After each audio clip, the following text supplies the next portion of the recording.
రెండు తెలుగు రాష్ట్రాల్లో కూడా ప్రస్తుతం మంగ్లీ వివాదానికి సంబంధించిన ఇష్యూ నడుస్తుంది. అయితే మంగ్లీకి సంబంధించిన ఈ స్కామ్ ఎవరైతే బాధితులు ఉన్నారో వారి తరపు న్యాయవాది సుబ్బారావు గారు ఇప్పుడు ప్రస్తుతం మనతో పాటు ఉన్నారు. గత కొన్ని రోజుల నుంచి కూడా చూస్తూ ఉన్నాం ఇతనిపైన అనేక ఆరోపణలు. అలాగే నిన్న పంజాగుట్ట పోలీస్ స్టేషన్లో కూడా ఇతనిపైన ఏదైతే ఇతను తాగి వచ్చాడని అట్లాంటి ఆరోపణలు చేస్తూ అలాగే టెస్ట్ చేస్తూ ఇతన్ని అగౌరవపరిచే ప్రయత్నం అంతా కూడా అక్కడ జరిగింది. రైట్, తాజాగా అసలు ఏం నడుస్తూ ఉంది, ఎంతవరకు ఈ కేసు వచ్చింది, ముందుకు వచ్చింది, న్యాయం జరుగుతుందా బాధితులకు లేదా అనేది క్లియర్గా తెలుసుకునే ప్రయత్నం చేద్దాం. సో ఎక్కడి వరకు వచ్చింది సార్? మొత్తం కూడా చాలా ప్రయత్నం జరుగుతుంది, మీ పైన కూడా అనేక ఆరోపణలు వస్తూ ఉన్నాయి, మీ వ్యక్తిగత విషయాలపైన కూడా చాలా ఆరోపణలు చేస్తూ ఉన్నారు. ఇదేంటంటే కేసుని డైవర్ట్ చేయాలి. ఏంటంటే ఇప్పుడు మీడియా అటెన్షన్, ప్రజల అటెన్షన్, పెద్ద పెద్ద రాజకీయ నాయకుల అటెన్షన్ అంటే అందరూ చూస్తున్నారు. సో ఏం జరుగుతుంది, ఇదేంటి మంగ్లీ ఇష్యూ ఏంటని. సో దీని నుంచి డైవర్షన్ చూడండి. వాళ్ళు ఒక న్యాయవాదికి అలా బ్రీత్ అనలైజర్ టెస్ట్ చేయొచ్చా? ఒకళ్ళు చేశారు. దాంట్లో ఏమన్నా అంటే సాధారణ స్థాయి, మనం కాఫీ తాగినా థమ్స్అప్ తాగినా వచ్చే స్థాయి అది కరెక్ట్. నేను అప్పుడే కాఫీ ఇచ్చారు వాళ్ళు. కాఫీ తాగిన తర్వాత బ్రీత్ అనలైజర్లో పెట్టి చేశారు. అయితే నేను ఏమంటున్నానంటే దీన్ని డైవర్ట్ చేయాలి. అంటే దీన్ని డైవర్ట్ చేస్తే ఏంటంటే ప్రజలంతా అటు దృష్టి మలుతుంది. సో దీని నుంచి చక్కగా చిన్నగా డైల్యూట్ చేస్తూ ఈ ఇష్యూని చిన్నగా డైల్యూట్ చేస్తూ దీన్ని క్లోజ్ చేసేయాలి అనేదే ఉంది. సో నేను ఒకటే పొలిటికల్ లీడర్స్ దగ్గర నుంచి ప్రెజర్ ఉందా? ఎవరైనా ప్రెజర్ పెడుతున్నారంటారా? అంటే ఆవిడ ఒక పొలిటికల్ ఎమ్మెల్యే తండ్రితో ఫోన్ చేయించింది, సెంట్రల్ మినిస్టర్ పేరు యూజ్ చేసింది, చిన్న చోటా మోటా రౌడీలు గుండాలతో ఫోన్లు చేయించింది.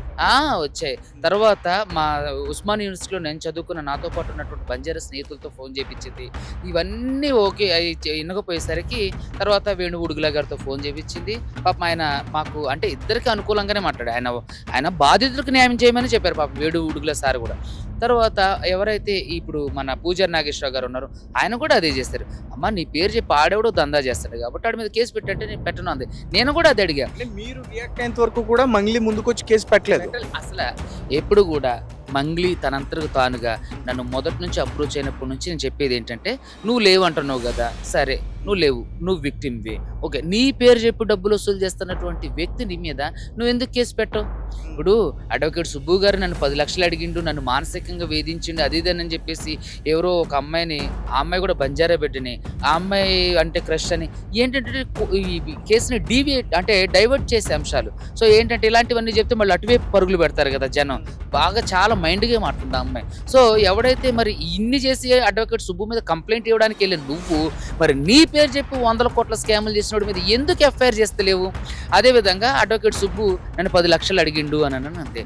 నువ్వు డైరెక్టర్ వీణన్న ఉన్నారు నా పక్కన, పూజారి సార్ ఉన్నారు నా పక్కన, నేను ఉన్నా, మ్యూజిక్ డైరెక్టర్ సురేష్ బొబ్బిలి తమ్ముడు ఆయన ఉండు, అందరూ ఉన్నారు. మరి వాళ్ళు చెప్పాలి కదా. వేణు ఉడుగులా గారు ఇంటర్వ్యూ ఇచ్చారు. ఎక్కడన్నా సుబ్బు అని ఆయన డబ్బులు అడిగారనంత. మరి ఎక్కడ నేను డబ్బులు అడిగామని, ఏ ప్లేస్లో అడిగా? మళ్ళీ మేము ఎప్పుడైనా కలిసామా? కలవలేదు. ఒకటే మీటింగ్లో కూర్చున్నాం. ఆ మీటింగ్లో చేయలేదు కదా. సో తర్వాత ఇంకొక విషయం ఏంటంటే, ఇప్పుడు ఈ అమ్మాయికి సంబంధించినటువంటి ఈ ఇష్యూలో ప్రధాన నిందితుడు రమవత్తు మధు ఎవరైతే ఉండో ఆ ప్రధాన నిందితుడు రమవత్తు మధుతోనే సింగర్ తమ్ముడు మంగ్లీ తమ్ముడు ట్రావెల్ చేసిండు, బాధితులందరితో పెట్టుబడులు పెట్టించిండు, తిరిగిండు. ఉన్నాయి ఫోటోలు. ఇప్పుడు ప్రూఫ్స్ అంటే బాధితులు అబద్ధం చెప్తారు, 100 మంది బాధితులు అబద్ధం. అక్కడి వరకు తమ్ముడు నువ్వు కూడా ఎన్నో ఇంటర్వ్యూలు తీసుకున్నావు బాధితులు అందరితో. బాధితులు అబద్ధం చెప్తారు, సరే ఒకళ్ళంటే అబద్ధం చెప్తారు, ఇద్దరంటే అబద్ధం చెప్తారు. మనం ఒక 2-3 పీడి ఆర్టిస్టులే పట్టుకోద్దాం అనుకున్నాం. మిగతా వాళ్ళందరూ 100 మంది అక్కడికి వరకు ఎందుకు? ఈ వట్టిపల్లి తాండ, ఒద్దిపట్ల తాండ, పలుగు తాండ, తర్వాత మల్లెపల్లి, తర్వాత ఏది దేవరకొండ, ఈ ప్రాంతంలో దాదాపుగా 80% వరకు గిరిజనులనే వీళ్ళు మోసం చేసి 100 నుంచి 150 కోట్ల వరకు వసూలు చేశారు. అంటే నేను ఏమంటానంటే, సరే నీకు ప్రమేయం లేదు, ఈ రోజైనా ఈ రోజు కూడా సిపి సర్జనర్ గారి దగ్గరికి వెళ్ళి నా మీద ఈయన ఎట్లా అంటాడు అట్లా అంటాడు అని చెప్పి కంప్లైంట్ ఇస్తుంది తప్ప ఇప్పటికైనా సరే ఎవడైతే రమావత్ మధు వాడి మీద ఎందుకు కంప్లైంట్ ఇవ్వట్లేదు? ఎందుకంటే వాడి మీద కంప్లైంట్ ఇస్తే వాడు ఈవిడ గురించి మొత్తం విషయాలన్నీ బట్ట బయలు చేస్తారు. అప్పుడు ఏమవుతుందంటే ఇష్యూ అనేది ఎందుకు వచ్చింది, మంగ్లీ పేరు అనేది రమావత్ మధు గురించి వచ్చింది. సో రమావత్ మధు దాని గురించి మాత్రం మాట్లాడట్లే, అతను ఎవరు ఏంటి అనేది అసలు మాట్లాడట్లా, ఆడెవడో నాకు తెలియదు అంటే. కానీ ఆడుతూ నాకు డైరెక్ట్ ఫోన్లో మాట్లాడించింది. ఆడెవడో తెలియదు అంటుంది. సిట్టింగ్ రోజు కూడా పూజారి సార్ తర్వాత వీణన్న అందరు ఉన్నప్పుడు కూడా నాతో ఫోన్లో మాట్లాడించింది. వెళ్ళి సార్ని గలవరా దీన్ని ఏదో సెటిల్ చేయరా అని చెప్పేసి అని మాట్లాడింది. మరి ఎట్లా నీకు ఆడి సంబంధం లేదంటే నమ్మేస్తాం? బాధితులందరూ కూడా ఉన్నారు కదా, బాధితులందరితో కలిసి తిరిగారు కదా. సో ఇవన్నీ ఏంటంటే ఇవిడ కావాలని తన విక్టిమ్ కార్డ్ ప్లే చేస్తుంది. మొన్న వచ్చి నా మీద ఆరోపణలు చేసింది. ఆరోపణలు చేసిన సంబంధించిన ఒక్క ఆధారం కూడా ఇప్పటి వరకు ఇవ్వాలి. ఈ రోజు కూడా నేను అడుగుతున్నా. అంటే మీరు ఏదైతే శ్రీముఖి గురించి మాట్లాడారో, ఇప్పుడు ఆమె నార్సింగ్ పోలీస్ స్టేషన్ లో మీ పైన కంప్లైంట్ ఇవ్వడానికి వెళ్ళి వచ్చిన తర్వాత మీడియా ముఖంగా మాట్లాడుతున్నప్పుడు శ్రీముఖి అంటే మీకు క్రష్ అని మీరు ఆమె దగ్గర మాట్లాడినట్టు అది ఆమె ఆ రకంగా మాట్లాడారు. తర్వాత మీరేమో కాదు అన్నారు నిన్న పంజాగుట్ట పోలీస్ స్టేషన్ దగ్గర. కానీ మీరు సోషల్ పోస్ట్ ఛానల్ ఇంటర్వ్యూలో ఇచ్చినప్పుడు శ్రీముఖి అంటే నాకు చాలా ఇష్టం, నేను చూసి మీకు తీసి చూపించరా? నేను ఇప్పుడు ఆ అమ్మాయి ఎవరైతే ఉన్నారో ఆమె యాంకరింగ్ ఇష్టం అని చెప్పా. ఈవిడతో చెప్పానా? ఈవిడ ఏంటంటే దీన్ని టాపిక్ డైవర్ట్ చేయడం కోసం. అప్పుడు ఆవిడ కూడా బంజారా బిడ్డే కదా. ఇప్పుడు ఆ బంజారా బిడ్డ కోసం తమ్ముడు ఆమెతో నేను అనలా, మళ్ళీ నువ్వు ఇది తీసుకొచ్చి పెట్టి మళ్ళీ దీని తమ్ముడు ఈ రోజు మీ గురించి ఇన్స్టాగ్రామ్ కావచ్చు, ఫేస్బుక్ లో కావచ్చు, ఇటువంటి వీడియోలు వైరల్ అవుతున్నాయి. అయితే అయితే నేనేమంటానంటే ఇప్పుడు తమన్నా సింహాద్రి ఉంది కదా, తమన్నా సింహాద్రి నాకు ఫ్రెండ్. ఆవిడ హేమా గారు వేసినటువంటి డిఫమేషన్ సూట్లో తమన్నా సింహాద్రి గారికి నేనే అడ్వకేట్ని. సో అట్లా నేను ఆవిడ ఎప్పుడు కలవలేదు. ఇప్పుడు శ్రీముఖి అనే అమ్మాయి ఇప్పుడు ఆమె అంటున్నా, ఆవిడ చాలా మంచి యాంకర్, చాలా చలాకీగా ఉంటారు. పాపం ఆవిడ గురించి ఇట్లా తప్పుగా మాట్లాడడం అనేది మంగ్లీ చేసే పెద్ద పొరపాటు. ఇష్టమైన క్రషెస్ ఉంటారు. నాకు రష్మిక అంటే ఇష్టం. అదే రష్మిక మందన్ అంటే నాకు కూడా ఇష్టమే. అయితే నేను ఏమంటానంటే ఆ అమ్మాయితో చెప్పినట్టు ఏమన్నా ఉందా? సో ఈవిడ ఏదైతే అలిగేషన్ చేస్తుందో అవన్నీ కూడా ఒట్టి బూటకాలు, కేసుని డైవర్ట్ చేయడం కోసం చేస్తుంది. అక్కడ వరకు ఎందుకు? ఆవిడ ఎంత ఇన్ఫ్లుయెన్స్ లేకపోతే పోలీసులతో 30-40 మంది పోలీసులు చుట్టూ పెట్టి ఎటువంటి ఆల్కహాల్ తీసుకొని నన్ను బదనాం చేయాలని ప్రయత్నం చేసి ఈ కేసుని డైవర్ట్ చేయాలని చూసి ముందు మీరు ఇంతకు ముందు కేసు పెట్టడానికి వెళ్ళినప్పుడు చెక్ చేయలేదు, రెండోసారి వస్తున్నప్పుడు చెక్ చేశారు. ఏంటంటే దీన్ని డైవర్ట్ చేయాలి. ఇప్పుడు రాజకీయ నాయకుల పేరు చెప్పింది కదా, వాళ్ళు చేస్తే పోలీసులు చేయరా? ఏదో రాజు దలుచుకుంటే దెబ్బలు కొదవ అన్నట్టుగా. మీరు ఎప్పుడు వాళ్ళ పేర్లు బయట పెట్టబోతున్నారు? రాజకీయ నాయక ఎవరైతే ఉన్నారో నాయకులు వాళ్ళ పేర్లు ఎప్పుడు బయట పెట్టబోతున్నారు? లేదండి, వాళ్ళు ఎప్పుడు నాతో డైరెక్ట్ కాంటాక్ట్ కాలేదు కాబట్టి నేను వాళ్ళ పేర్లు ఎట్లా చెప్తా? కాంటాక్ట్ అయితే పెడతారు. కాంటాక్ట్ అయితే అసలు బ్రహ్మాండంగా నేను ఎవరికి భయపడను. ఈ రోజే కాదు, నేను కేసీఆర్ గారి మీదే అంటే కేసీఆర్ గారు గవర్నమెంట్లో ఉన్నప్పుడు కేసీఆర్ గారికి అగెన్స్ట్గా మాట్లాడు ఆయన అంటే ఏదన్నా పథకాలకు సంబంధించినప్పుడు అలాంటి పెద్ద ఆయన్నే ఎదిరించడానికి వెళ్ళినప్పుడు వీళ్ళందరినీ పేర్లు చెప్పనా? నేను ఎప్పుడు భయపడినా. కాకపోతే వాళ్ళు ఎప్పుడు మనకు డైరెక్ట్గా కాంటాక్ట్లో కాలేదు కాబట్టి వాళ్ళ గురించి మనం చేద్దాం. ఈ అమ్మాయి కేసుని అంతా డైవర్ట్ చేయడం కోసం చేస్తుంది. సో దయచేసి అందరూ కూడా మీరు కామెంట్లు కూడా చూడండి, అసలు ఎంత దారుణంగా ట్రోల్ చేస్తున్నారు. సో కాబట్టి బాధితులకు న్యాయం చేయాలి. బాధితులకు న్యాయం చేయాలంటే ఈ రోజైనా సరే మంగ్లీ గారికి నేను ఒకటే చెప్తున్నా, ఎవడైతే రమావత్ మధు ఉందో ఇందులో ఎవరైతే స్కామ్లో ఉన్నారో వాళ్ళందరి మీద కేసు పెట్టి వాళ్ళందరి మీద ఎఫ్ఐఆర్ చేపిస్తే వాళ్ళందరూ మటుకు జైల్లో వేస్తారు. జైల్లో వేస్తే విచారణ చేసిన తర్వాత నిజాలు తేలుతాయి కదా, అప్పుడు నువ్వే నిర్దోషమని పోలీసులే ప్రకటిస్తారు, కోర్టే ప్రకటిస్తుంది.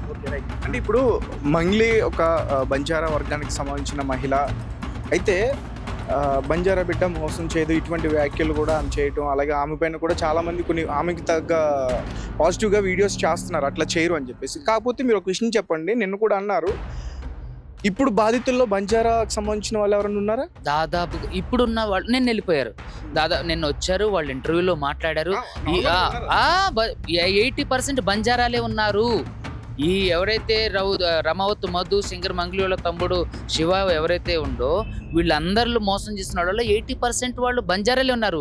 ఏది దాని పేరేంటి, వద్దిపట్ల తాండా, పలుగు తాండా, మల్లెపల్లి, కొండమల్లేపల్లి, దేవరకొండ, ఇటందరూ కూడా దాదాపు వాళ్ళే 150-200 కోట్లు ఇచ్చారని చెప్తున్నారు. మనతో ఇంటర్వ్యూల్లో కూడా చెప్పారు నిన్న పంజాగుట్ట పోలీస్ స్టేషన్ దగ్గర. ఇది అడ్వకేట్ సుబ్బు అనే మాట కాదు. కాబట్టి ఇవన్నీ కూడా ఏంటంటే ఓకే అయితే ఒక్క విషయం చెప్పండి సుబ్బు గారు, దయచేసి అర్థం చేసుకోండి, ఇబ్బంది పెడుతున్నాను కాదు. అంటే మంగ్లీకి ఇందులో ఇన్వాల్వ్మెంట్ ఉంది అనేది మీరు పక్కాగా ప్రూవ్ చేయగలుగుతారా? ఖచ్చితంగా ప్రూవ్ చేయగలరు. దానికి తగ్గ ఎవిడెన్స్ మీ దగ్గర ఉందా? ప్రత్యక్ష సాక్షులే. ఇప్పుడు బయట అనుకుంటుంది ఏంటంటే మంగ్లీ పైన ఆరోపణలు చేయడం వల్ల, మంగ్లీ వైపు మనుషులు మిమ్మల్ని థ్రెటనింగ్ చేయడం వల్ల మాత్రమే కేసు నమోదైన ఆ రకంగా మాట్లాడుతున్నారు. కేసు అందు గురించి ఇక్కడ ఒక విషయం తెలియాల్సింది ఏంటంటే ఈ స్కామ్ లో డైరెక్ట్ గా మంగ్లీ ఇన్వాల్వ్మెంట్ కూడా ఉంది అనేది తెలియాలి ప్రజలకి. ఈవిడ మీరు కరెక్ట్ గా చెప్పండి, ఆ అమ్మాయి స్కామ్ లో మంగ్లీ ఇన్వాల్వ్మెంట్ ఉందా? ఉంది. ప్రత్యక్ష సాక్షులే చెప్తున్నారు కదా. సాక్షులకే బాధితులకే నేను అంటుంది ఏంటంటే మీ దగ్గర ఎవిడెన్స్ ఉందా? ఎవడైతే ప్రధాన నిందితుడైనటువంటి రమావతి మధు ఉందో వాడితో దిగిన ఫోటోలు ఉన్నాయి, నాతో వాడితో డైరెక్ట్గా మాట్లాడించింది, వాళ్ళ నలుగురు కలిసి మాట్లాడిన వాట్సాప్ ఆడియో అది అవి ఉన్నాయి.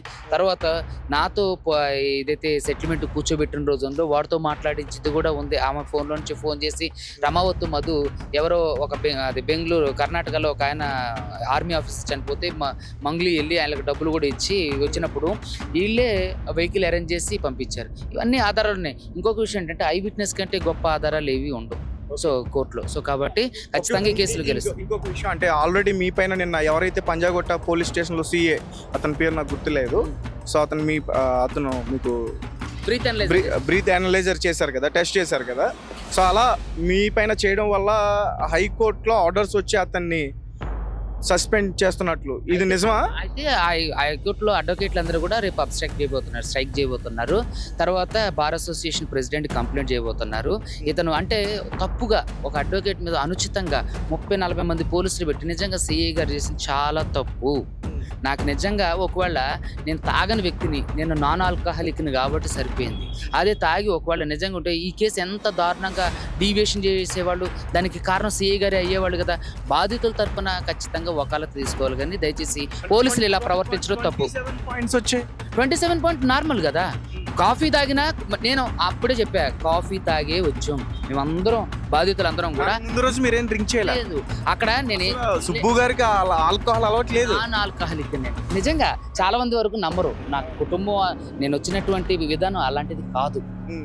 సో ఏంటంటే వీడియోలో కొంతమంది ఏం చేశారంటే దాన్ని అన్ని అతుకులు బొంతలాగా దాన్ని ఎడిట్ చేసి దాన్ని రిలీజ్ చేశారు. ఏంటంటే దీన్ని డైవర్ట్ చేయడం కోసం. అదంతా తప్పు. ఎవరైనా దాడి చేశారా? చాలా పంజాగుట్ట పోలీస్ స్టేషన్ దగ్గర మీ పైన కొంతమంది వ్యక్తులు దాడి చేయడానికి ప్రయత్నించారు. లేదు, అతను నా ఫ్రెండ్ బయటకు తీసుకెళ్లి ఏదో చెప్పడానికి ప్రయత్నించినప్పుడు మీడియా వాళ్ళు దాన్ని కూడా ఇట్లా రౌండ్ చేశారు. లేదు అంటే దాడి చేస్తారు ఖచ్చితంగా, మంగ్లీ ఖచ్చితంగా అలాంటివి చేయించగలదు. అలాంటిది ఎందుకంటే ఆవిడ బ్యాక్గ్రౌండ్ కూడా మనం చూసుకున్నట్లయితే డ్రగ్స్ దగ్గర నుంచి చూస్తే, బూతుపాట్ల వాడి దగ్గర నుంచి చూసుకున్నట్లయితే, రకరకాల చూస్తే ఖచ్చితంగా ఆవిడ చేయడానికి అవకాశం ఉంది. కాబట్టి నేను పోలీస్ ప్రొటెక్షన్ కూడా హైకోర్టులో పిటిషన్ వేయబోతున్నాను. Thank you. అంటే ఇప్పుడు ఫైనల్ గా ఒక విషయం చెప్పండి, మంగ్లీ ఈ కేసు విషయంలో మీరు గెలిచేంత వరకు కూడా దీన్ని వదలరు ఖచ్చితంగా. భయపెట్టినా కానీ దేనికి భయపడను. భయపడేవాడిని అయితే ఎప్పుడు ఈ కేసుని వాళ్ళ బాధితులకు వదిలేసి నేను వెళ్ళిపోయేవాడిని. సో ఎప్పుడు ఎట్టి పరిస్థితుల్లో అడ్వకేట్ సుబ్బు అనేవాడు ఈ రోజు సడన్గా రాలా. నాకు 9 ఏళ్ల అనుభవం నా సర్వీసులో. నేను దాదాపుగా 6 సంవత్సరాలు అడ్వకేట్గా 9 ఏళ్ల నా సర్వీసులో దాదాపుగా 6 సంవత్సరాల నుంచి ప్రాథమిక అంశాల గురించి మాట్లాడుతున్నా, సామాజిక అంశాల గురించి మాట్లాడతా, పేదవారికి ఉచితంగా న్యాయ సలహాలు అందిస్తా, పేదవారికి ఉచితంగా కోర్టులో కేసులు వేసి నాకు పేదల అడ్వకేట్ అని పేరుందండి. ఈ రోజు నేను సడన్గా ఏదో ఫేమస్ అవడం ఎప్పుడో సుబ్బు నా పేరు ఆర్టికల్స్ ఉంటాయి చూడండి. మీరు గూగుల్లోకి వెళ్తే, వికీపీడియాలోకి వెళ్తే నా పేద ఆర్టికల్స్ ఉంటాయి. అక్కడ ఎంత చార్జీపీటీలో అడిగితే నేను ప్రముఖ లాయర్ అని అది పదే చెప్తుంటాను. మీరు ఫేమస్ అవడం కోసం చేస్తున్నాడు ఇదంతా అంటుంది. బుల్షిట్ థింగ్ ఇవన్నీ కేసు నుంచి తప్పించడం కోసం చేసే ప్రయత్నాలు. సో వీటన్నిటి ఎవరో నమ్మకండి అన్న. ఒకటే విషయం అంటే ఈ కేసులో ఇప్పుడు మంగ్లీ మీకు ఒక సవాల్ ఇస్తుంది, మీరు ఇప్పుడు మంగ్లీకి సవాల్ చేయాలనుకుంటే ఏం చేస్తారు? ఖచ్చితంగా నిజంగా నీ దగ్గర నిర్దోషత్వం ఉంటే మంగ్లీ గారు బయటకు వచ్చి ఏ ఆధారాలు ఉన్నాయో ప్రూవ్ చేయండి. నా మీద పెట్టినట్టు అలిగేషన్కి ఆధారాలు ప్రూవ్ చేయండి. మీరు ఇందులో ఇన్వాల్వ్ లేరని ఆధారాలు ప్రూవ్ చేయండి కదా. చేసి మీరు నిర్దోషిగా బయటకు రండి. ఆడి మీద కంప్లైంట్స్ పెట్టండి. పెడితే వాళ్ళు ఎఫ్ఐఆర్ చేసి అసలు నిందితులు ఎవరో తీసుకొస్తారు. మీరు లేకపోతే మీరు కేసు పెట్టడానికి, ఆడి మీద కేసు పెట్టడానికి రమావతి మధు మీద పాల్ది, భరత్ చౌహాన్ మీద పాల్ది, శైలజ చౌహాన్ మీద ఇంకా చాలా మంది ఉన్నారు. వాళ్ళ మీద కేసు పెట్టడానికి మీకు ఎందుకు భయం? ఎందుకంటే భయం ఆవిడ కేసు వేసి మీరు నిర్దోషిగా రండి, మేము తప్పు చేసినని చెప్పేసి నేను మీడియా ముఖంగా మీకు క్షమాపణ చెప్తా.